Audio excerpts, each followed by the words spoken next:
It's the essence. It's the essence of life. It's the essence of you.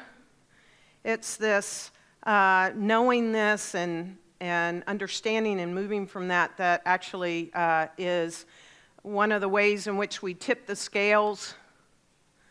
And we're all about tipping the scales this year. Yeah, thank you for those 2 amens. Where 2 or more are gathered, we're good. Yes. Yeah. I don't know about you, but I am feeling it. It's like this, right now, is the time to truly tip the scales on so many things. And the way that we do this is to really get that life is this great impulse. It's this great impulse, and that impulse and what we teach and what we practice and what we're all about, there are many things we're about, but today I'm talking about that consciousness changes the physical reality. That's the great impulse, that consciousness changes the physical reality of life on the physical plane. And that we've seen throughout millennials that small groups of people can change things. Yes? We've seen that one person can change. Small groups can change. Large groups can change. And to really get this great impulse is this the greatest power that there is, consciousness, and that this power, this greatest power, resides and lives and moves within each and every one of us. No one's left out of this. It is within that greatest power. And so as we teach and practice that as a community, that consciousness creates physical reality, we expand on that. Now, we're not the first one to teach it. We're not the first one to practice it. This has been talked about for thousands and thousands of years.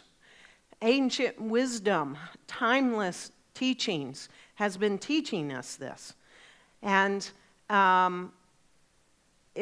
I believe it's time for us, humanity, there's unity in the word humanity, to really consciously awaken to what consciousness is and how consciousness works. And when we do this on an individual level, that the greatest power is within and it changes things, and when we do this on a collective level, it truly changes. And it's how we be, think, and move as consciousness. How we think, be, and move. That changes things. Some of you have heard this before. It's been several years since I've shared this. But there was a time in my life where I got a clear understanding about this, that this power is within, and as I be that power, that everything around me changes. And it informed everything else in my life since then. And it was a big mystical experience for me, and it seemed like an ordinary day. Well, it was a pretty special day. It was October 17th of 2013. I had just become a licensed minister in August. So a couple of months prior, I was starting a community in San Francisco in the Mission District, and I'd gone to a Baha'i community to talk to the board to see if I could rent space there and start a CSL community there. They happened to say yes, first time they ever said yes to someone of another faith. And I was so excited that they said yes when we worked out the details, and I was on board to sign the lease agreement. And I was riding, we call it in the Bay Area, BART. It's DART here, but you get the sense, right? I was on a BART, something that I didn't ride as much as a lot of Bay Area people. So I wasn't really accustomed to it, but I was comfortable in riding home.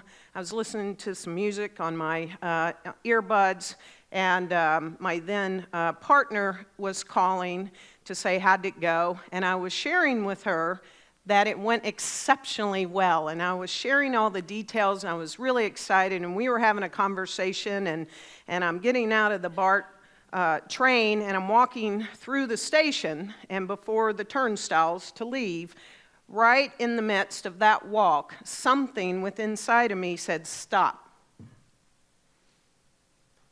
And I did. I didn't know what it was wanting, what it was. I just know that there was an impulse, a great impulse within me that said, stop. And I said to my partner, I said, hang on a second. And all I did was just stand. Now, people are going left and right and through me and around me and all that, and I just wanted to go within and be with this great impulse. About 30 seconds after doing that, and doing my best not to feel like I was standing as a fool, like, what am I doing here?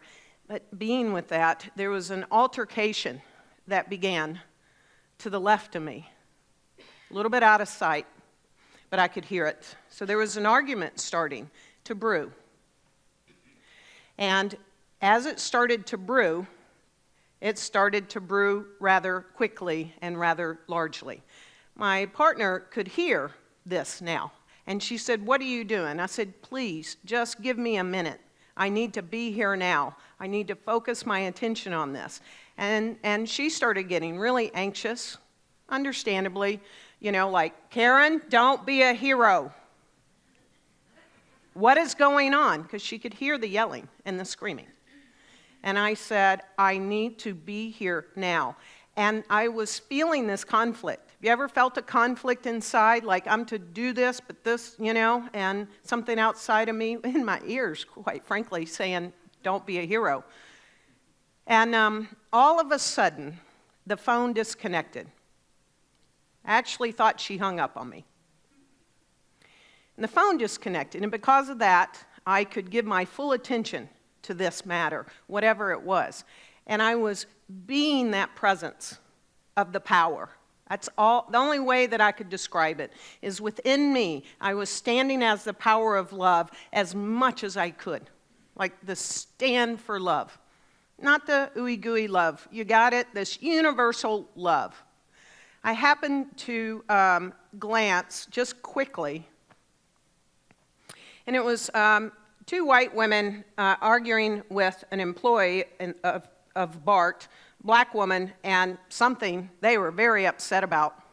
And I just stood there. I didn't look. I didn't get engaged in it. I didn't focus on it. I didn't go, oh my God, look at that. Oh, that's awful. I didn't go, oh, somebody better do something. This is going down, or let me get between them. Nothing. I just, inside of me, was standing and being that power as best I could. What I sort of kind of gathered in this was one of the women fell away, so then it was like one-on-one. And the woman got the BART employee into one of those little ticket booths. They have their little square box, and got her in there. And boy, did it go down even more.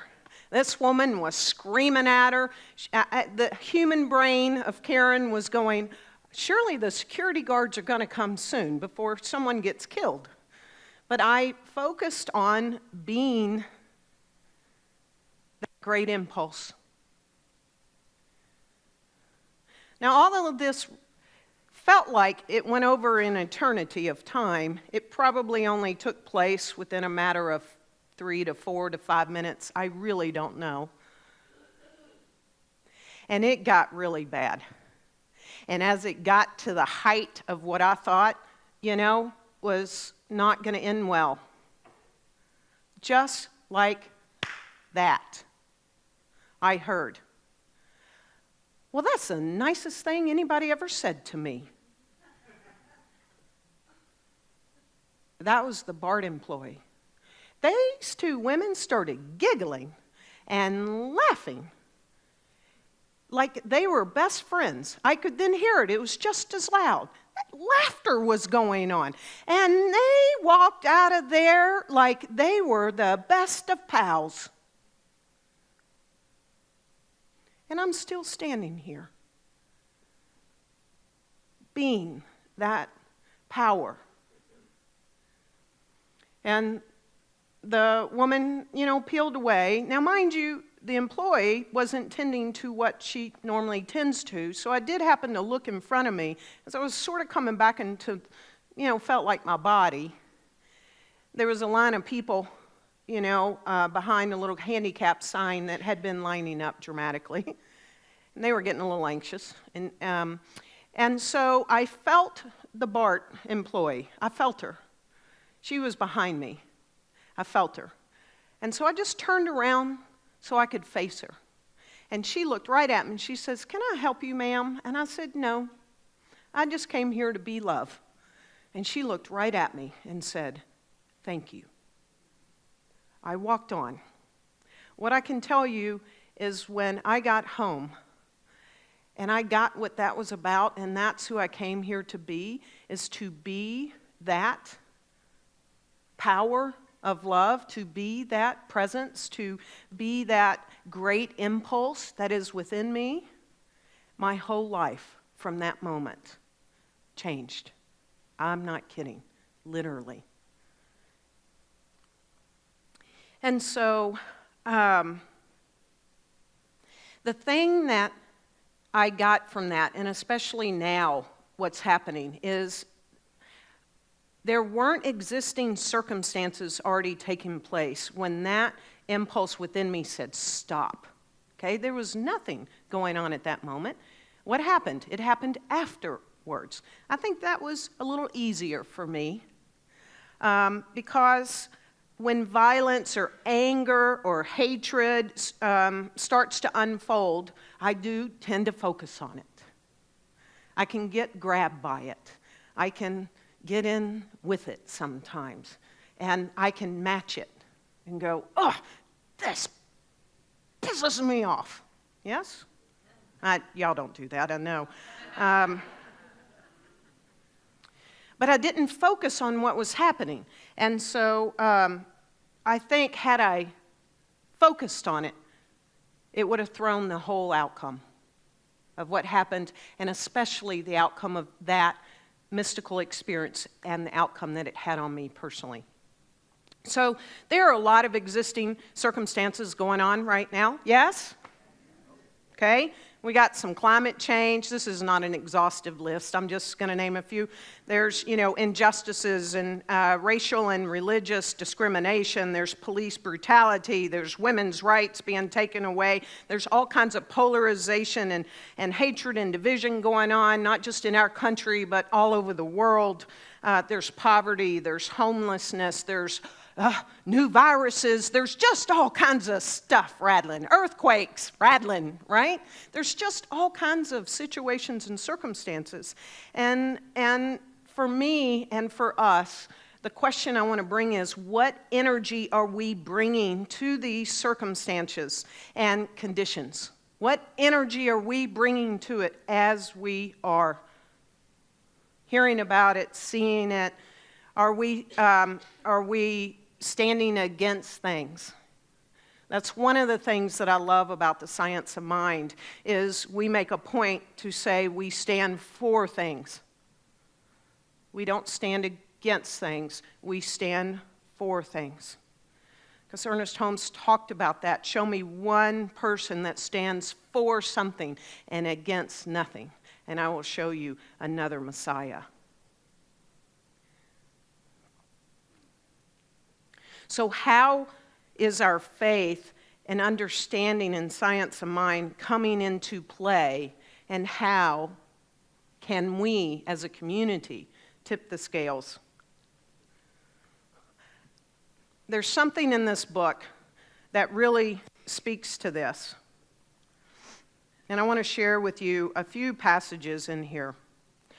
He talks about a practitioner Ernest Holmes says practitioner. He uses a small p. You got to watch him. He capitalizes and doesn't capitalize things for a reason as you start to read The Science of Mind in the various books and textbooks.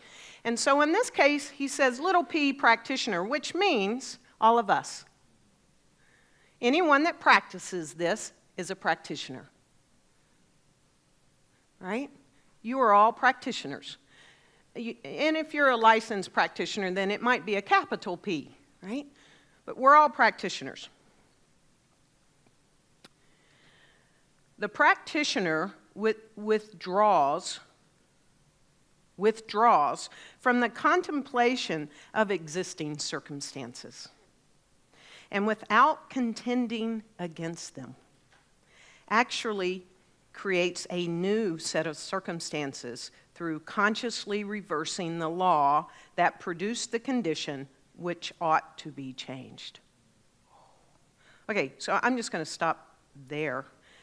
So we're withdrawing our contemplation of these existing circumstances, and especially without being against them, contending against them, right?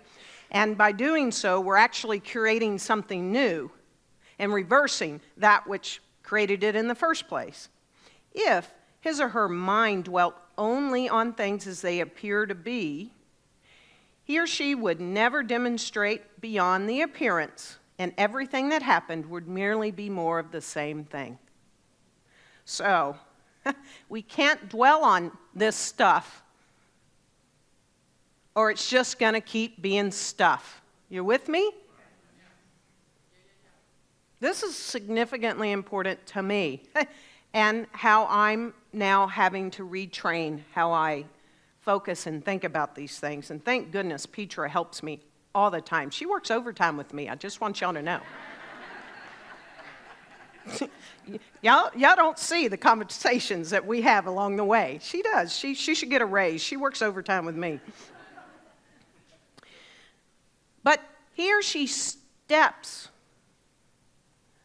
our consciousness up. And this is what we've got to do. We've got to step our consciousness up and see through and beyond the fact to a new cause.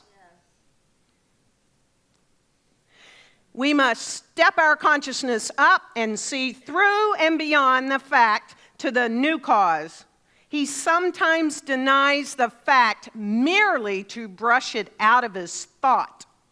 That's important. We're not saying it's not existing, but we're denying it to brush it out of our own thought. Hatred. Brush it out, right? While he affirms the opposite.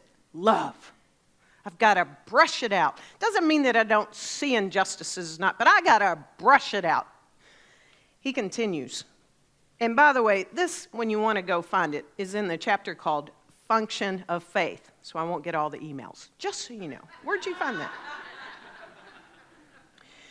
We are, in our outside world, a result of the subjective state of our own thought, the acquired, subjective, and perhaps largely unconscious thought patterns which we entertain are continually impinging upon our environment, attracting and repelling without our conscious awareness. The subconscious content of one's thoughts determines what is going to happen to him or her. This is on the collective too. We're seeing it, we're feeling it, right? He goes on. Right practice includes correct teaching because we not only wish to help people, science of mind, we should have an equal desire to teach them how to help themselves. Do you know that's our number one goal? We want to teach you how to do this on your own. People should be shown how to unite faith with understanding so that they will not only know what they are doing, but how and why they are doing it. Their faith is in God, the living Spirit. It is both right and necessary that they have this faith. Their knowledge, however, is of a definite law of cause and effect in the mental world, the law of mind in action.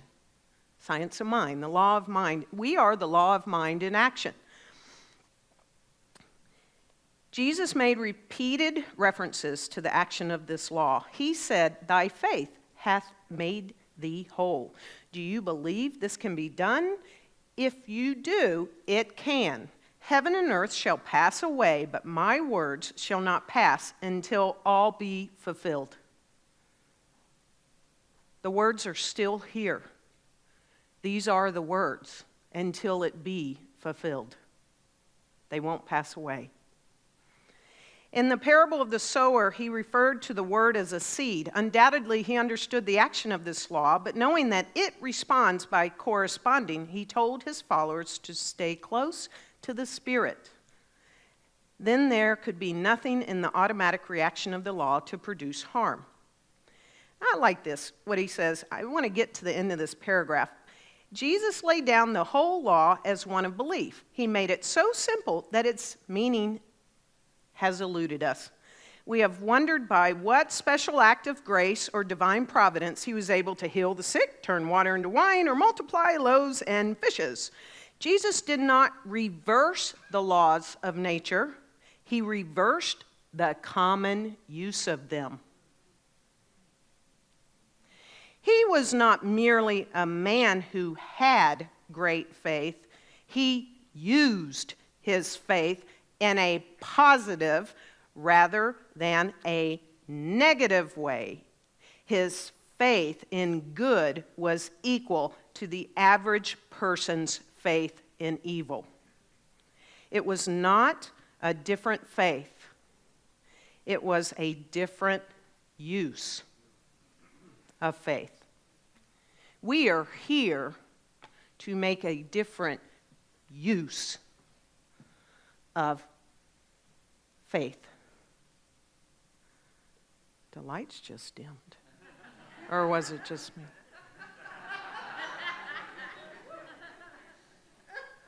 Or is it just me? Just checking. Okay. Is it just me? Wow. Y'all have no idea how much they just dimmed.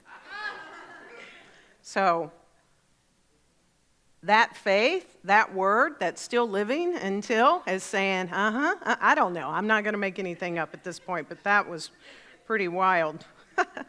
So it's how we use the teachings of the science of mind that counts. And it's not so much our understanding, it's how we use this faith that's so significantly important at such a time as this. And so we as a community collective, how we be and think and move in this consciousness, this community can create a new physical reality. We can tip the scales. It does not take a large group. In fact, I came across an interesting article thanks to Miss Fran right there, Fran Morgan, and it was this large study. This woman did this large study of all these hundreds of campaigns over the last century that created change. And what this woman who studied about it from Harvard found out is that nonviolent protests are twice as likely to succeed as armed conflicts. And those engaging a threshold of 3.5% of the population have never failed to bring about change. Woo! Do you know what I figured out? I just picked Addison. Do you know if something went down in Addison and this community decided to stand for something and have a nonviolent movement of this power and presence, it's only about 500 people, that's 3.5%. We can do this, folks. Yes. Yes. So I want to give you one more, just another way of looking at it. Thanks to Petra, she said, you ought to use this in your talk on Sunday. I give credit where credit is due. And I'm like, wow, this is a powerful video. I want you to see the video. And I do think that the lights will dim for real on this one. But I want you to soak this up. And we'll share it on social media so that everyone can share it too and tag, CSLDallas. So let's watch this and take this in. We've been lied to. We've been told that the only way the world will change is if we fight. Fight against poverty, fight against environmental destruction, fight against animal cruelty, fight against corrupt politicians, fight against injustice and hatred. But what if they had it all wrong? What if our very fighting is helping to perpetuate these problems? How could that possibly be, you ask? Well, quantum physics is now proving what the ancient mystical traditions have always said. We do not live in a physical universe. But don't take my word for it. Albert Einstein himself said, reality is merely an illusion, albeit a very persistent one. What he meant is that the physical world is an illusion. It has been calculated that if you took all 7.7 billion people on Earth and removed all the empty space in between their atoms, the entire human race would fit into a single cube of sugar. Let that sink in. So much for a solid world. The hidden truth of reality is that this is a universe built on pure energy, pure consciousness. It only appears and feels solid because that's how our brains are programmed to perceive and sense it. Yet this consciousness has no physical boundaries. It is intimately interconnected everywhere. Which means that when you fight against any problem or injustice in the world with anger and resistance in your heart, your consciousness is literally seeding the energy field of humanity with this negative contracted energy. So while you may seem to be helping on the physical front and what you're fighting for may improve, there will be no ultimate resolution because the energetic seed you planted will be alive. And it will unite with energy of its kind from around the world and necessitate the manifestation of new problems. Because that's how reality actually works. Consciousness literally creates physical reality. Your state of consciousness, along with everyone else's on the planet, is what is creating our planet's future moment by moment. But the vast majority of people have been miseducated and misinformed. They're fighting for a better world on the physical front, but their underlying consciousness is serving as the blueprint for more injustice and more problems to be born into the world. And it's a vicious cycle that won't end until we wake up to the truth.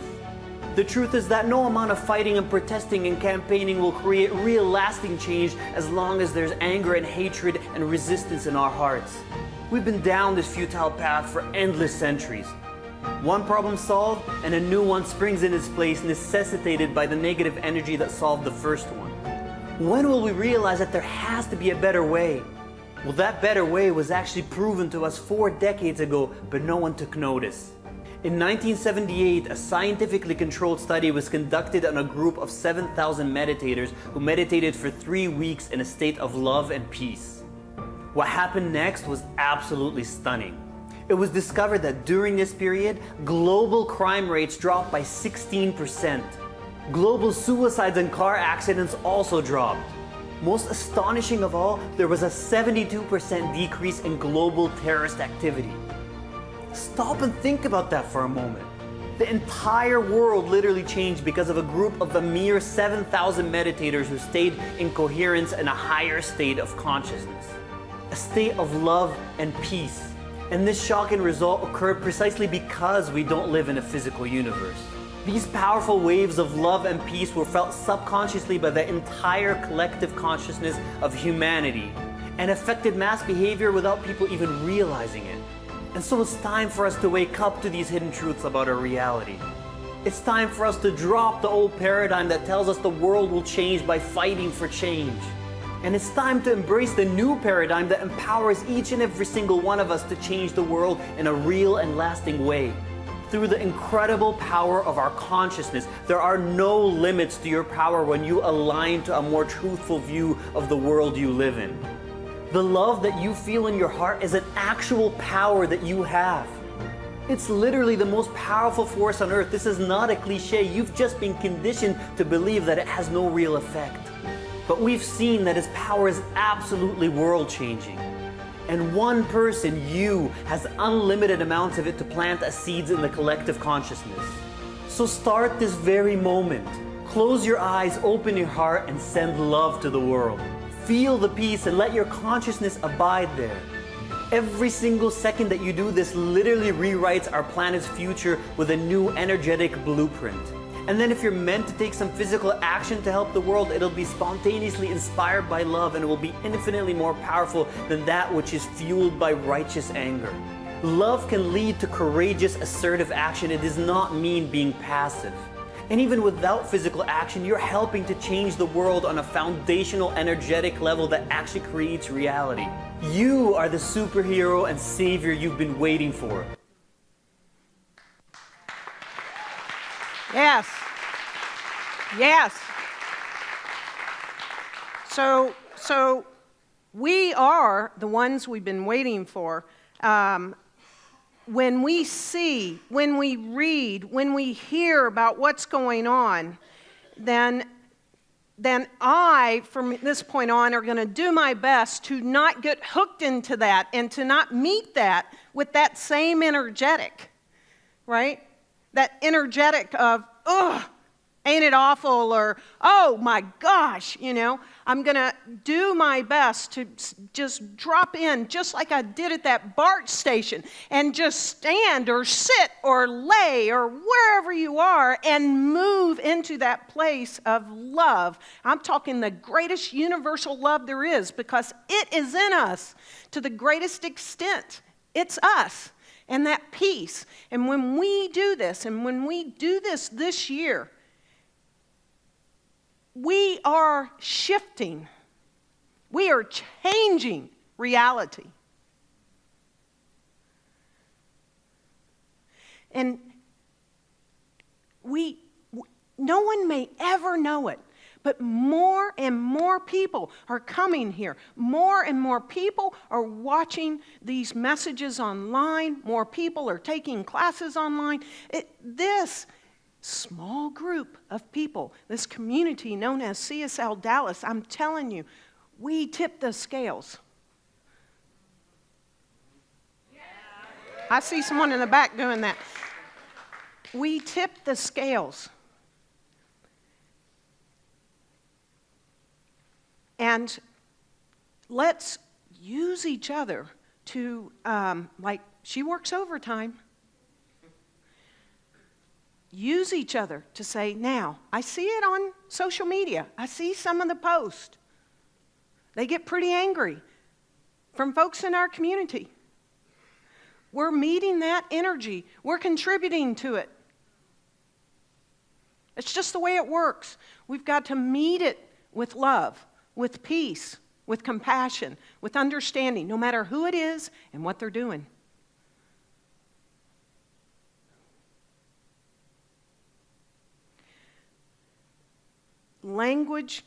The language and perspective of science of mind comes from a different perspective. It stands for, it's that positive stand. We can stand for things and not against them, and especially in our own mind. So if something's going on right now, like the state of the planet, we've got to stand for the health of this planet. We've got to stand for the peace of this planet. We've got to stand for that there's brilliance going on everywhere that's bringing new things forward, that's going to enable humanity to work. I just saw something yesterday. They are now, some company has figured out how to make protein out of air, water, and renewable energy. Those 3 ingredients blew my mind, and it's tasteless and it can be put in anything. The agricultural age as we know it may soon be over. That's not a bad thing. And we look for those things. Focus. We've got to focus on what we want. So if something's over here that we don't want, let's turn our focus to what we do want. Let's go seek out those things that are going. Talk to Georgianne. She's been talking. Georgianne, raise your hand. She's on our core council. She's been talking and going to all these things in Washington with all the scientists, and they're figuring it out. They're also a little scared, but they're figuring it out, right? So we can do this.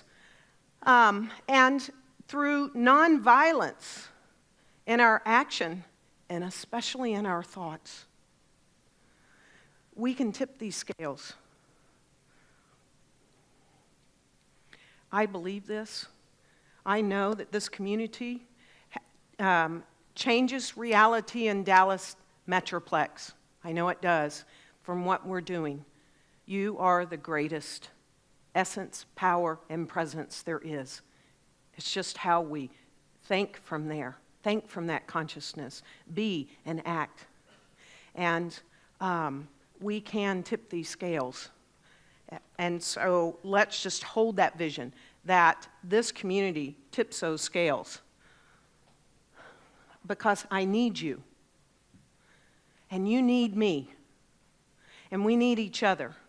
And as more and more people practice this, talk about it, move from this place, and focus our consciousness on what we want, it truly is a world for all, and a world that we're happy, able, and proud to live in.